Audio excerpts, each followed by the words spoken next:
La violence du commandant de police Sandrieux à Toulon en marge des manifestations de Gilets jaunes était-elle justifiée? C'est la question que soulève son avocat. La justice a été saisie après les vidéos diffusées sur Internet.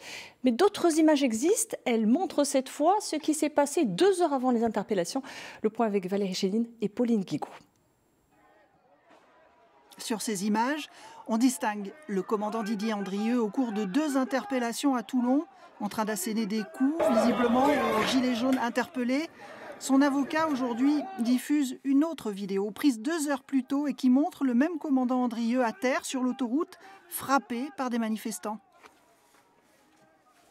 Le commandant Andrieux, casqué ici, qui va être pris à partie par cette foule qu'il tente de repousser.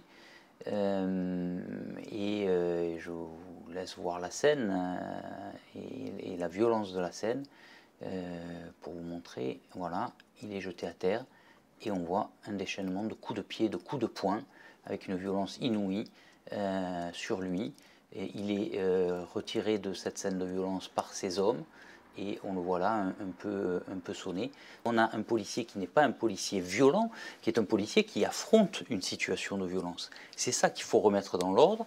Et cette illustration-là montre à la fois le courage et l'abnégation de cet homme qui a continué toute sa journée à affronter ces événements-là et à sécuriser autour de ces événements-là, pour pouvoir accomplir sa mission dans un contexte qui est un des contextes les plus difficiles.